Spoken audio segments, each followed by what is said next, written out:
Assalamualaikum warahmatullahi wabarakatuh. Apa kabar semuanya? Ibu harap kalian baik-baik saja dan selalu sehat. Hari ini kita akan belajar tentang stratifikasi sosial. Stratifikasi sosial adalah pengelompokan masyarakat secara vertikal atau berjenjang atau bertingkat atau berlapis-lapis. Adanya stratifikasi sosial karena ada sesuatu yang dihargai oleh masyarakat dalam bentuk kekayaan, keturunan, kekuasaan, dan pendidikan. Berdasarkan kekayaan, ada kelas atas, kelas menengah, dan kelas bawah.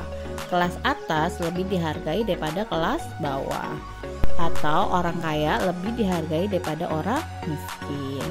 Berdasarkan keturunan bisa kita lihat di sistem kasta di masyarakat Bali.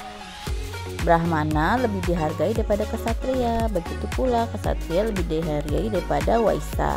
Waisa lebih dihargai daripada sudra. Berdasarkan kekuasaan dapat kita lihat kelas 1 bupati, kelas 2 camat, kelas 3 lurah. Bupati lebih dihargai daripada seorang lurah.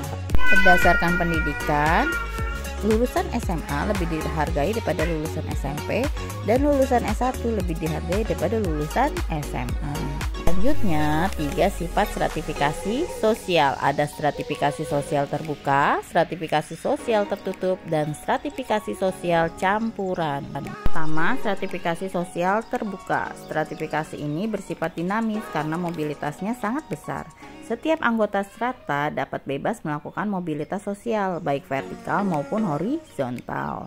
Contohnya, seorang miskin karena usahanya bisa menjadi kaya, atau sebaliknya. Seorang yang tidak atau kurang pendidikan akan dapat memperoleh pendidikan asal ada niat dan usaha. 2. Stratifikasi sosial tertutup. Stratifikasi ini adalah stratifikasi di mana anggota dari setiap strata sulit mengadakan mobilitas vertikal. Walaupun ada mobilitas, tetapi sangat terbatas pada mobilitas horizontal saja. Contohnya, pada masyarakat yang menganut sistem kasta, kaum sudra tidak bisa pindah posisi naik di lapisan brahmana. Contohnya, pada masyarakat yang menganut rasialis, kulit hitam atau negro yang dianggap di posisi rendah tidak bisa pindah ke kedudukan di posisi kulit putih.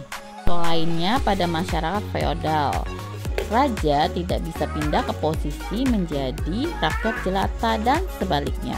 Ketiga, stratifikasi sosial campuran merupakan kombinasi antara stratifikasi tertutup dan terbuka.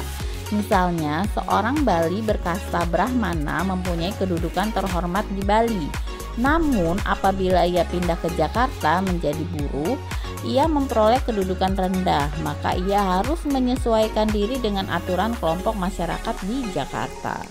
Tapi ketika dia balik lagi ke Bali, maka dia akan menempati posisi kedudukan yang terhormat. Selanjutnya, fungsi stratifikasi sosial. Yang pertama, sebagai penempatan individu pada strata tertentu. Fungsi stratifikasi sosial yang utama adalah untuk menempatkan individu atau seseorang ke dalam strata atau lapisan tertentu di dalam stratifikasi sosial. Jadi, tiap anggota masyarakat akan ditempatkan pada strata atau lapisan tertentu berdasarkan kriteria-kriteria yang ada, mulai dari lapisan paling atas hingga paling bawah. Yang kedua, sebagai alat pendistribusian hak dan kewajiban. Stratifikasi sosial juga berfungsi sebagai alat pendistribusian hak dan kewajiban tiap anggota masyarakat yang ada dalam struktur stratifikasi sosial. Hal ini meliputi hak-hak seperti penentuan kedudukan dan jabatan, penghasilan seseorang, serta hak dan kewajiban yang lainnya. Ketiga, mengkoordinasikan bagian-bagian pada struktur sosial. Stratifikasi sosial memiliki fungsi untuk mempersatukan masyarakat dengan menggunakan pola mengkoordinasikan kepada bagian-bagian yang terdapat pada struktur sosial.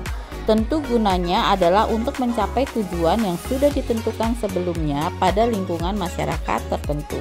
4. Menentukan mudah tidaknya bertukar status. Fungsi stratifikasi sosial berikutnya adalah sebagai penentu tingkatan mudah atau tidaknya untuk bertukar status serta kedudukan di dalam struktur sosial. Adanya stratifikasi sosial membuat masyarakat bisa mengetahui apa saja yang harus dilakukan untuk berpindah strata dalam stratifikasi sosial. Kelima, memecahkan masalah di masyarakat. Stratifikasi sosial juga memiliki fungsi dan peran untuk memecahkan berbagai macam masalah yang ada dalam lingkungan masyarakat. Hal ini diwujudkan pada tiap peran anggota masyarakat yang memiliki strata masing-masing, sehingga memiliki peran yang berbeda-beda. 6. Mendorong masyarakat agar bergerak sesuai fungsinya. Peran stratifikasi sosial juga penting untuk mendorong masyarakat agar bergerak sesuai fungsinya. Tiap lapisan masyarakat memiliki fungsi masing-masing sesuai stratanya, sehingga fungsi masyarakat pada lapisan strata paling atas tentu berbeda dengan fungsi masyarakat pada lapisan strata bawah. Sekian materi hari ini. Atas perhatiannya Ibu ucapkan terima kasih. Assalamualaikum.